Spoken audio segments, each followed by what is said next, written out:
পশ্চিমবঙ্গের রাজ্য সরকারি কর্মচারীদের বহুদিনের বকেয়া মহার্ঘ ভাতা এবং ২০১৯ নিয়ে আইনি লড়াই এখন একেবারে গুরুত্বপূর্ণ পর্যায়ে পৌঁছেছে। রাজ্যের বিরুদ্ধে বঞ্চনার অভিযোগ তুলে ইউনিটি ফোরাম একদিকে যেমন সুপ্রিম কোর্টে, আবার অন্যদিকে কলকাতা হাইকোর্টে নিজেদের লড়াই আরও জোরদার করেছে।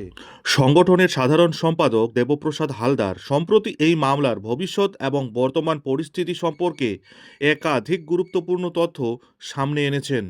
এই পরিস্থিতিতে মামলার অগ্রগতি নিয়ে সামনে এসেছে একাধিক বড় তথ্য। বকেয়া ডিএ পরিশোধ নিয়ে শীর্ষ আদালতের নির্দেশ না মানার অভিযোগে রাজ্য সরকারের বিরুদ্ধে আরও কড়া পদক্ষেপ নিয়েছে ইউনিটি ফোরাম।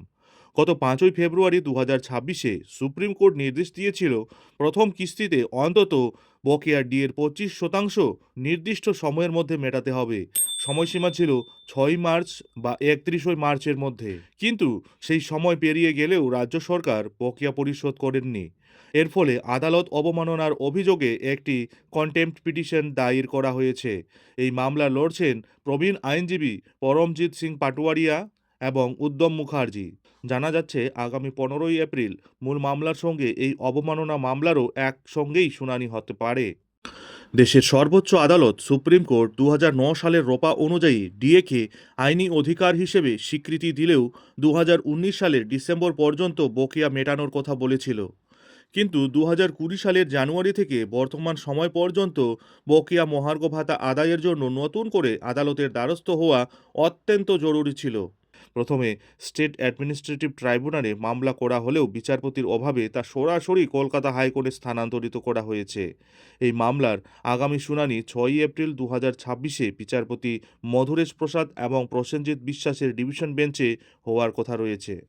আইনি লড়াইয়ের পাশাপাশি সরকারি কর্মচারীদের একাধিক গুরুত্বপূর্ণ দাবি সামনে এসেছে, যা সরাসরি তাদের আর্থিক অবস্থার সঙ্গে জড়িত। দাবিগুলি হল: ১. ডিএর সমতা। বঙ্গভবনের কর্মচারীদের সঙ্গে রাজ্যের কর্মচারীদের প্রায় ৪০% ডিএর পার্থক্য দূর করার দাবি। ২. নগদ বকেয়া। ২০১৯ সালের ৩১ ডিসেম্বর পর্যন্ত ৪৮ মাসের ন্যাশনাল বেতন বৃদ্ধির বদলে প্রকৃত অর্থ হাতে দেওয়ার দাবি। ৩. এইচআরএ ও ট্রান্সফার অ্যালাউন্স। কেন্দ্রীয় হারের সঙ্গে সামঞ্জস্য রেখে ভাতা দেওয়ার দাবি। গ্র্যাচুইটির ঊর্ধ্বসীমা। অবসরকালীন গ্র্যাচুইটি ২০ লক্ষ টাকা পর্যন্ত বাড়ানোর দাবি। ইউনিটি ফোরামের তরফে স্পষ্ট জানানো হয়েছে, কর্মচারীদের ন্যায্য পাওনা এবং আর্থিক নিরাপত্তা নিশ্চিত না হওয়া পর্যন্ত এই আইনি লড়াই চলবে। সুপ্রিম কোর্ট এবং হাইকোর্ট দুই ক্ষেত্রেই এখন এই মামলার পরবর্তী শুনানির দিকেই নজর সবার।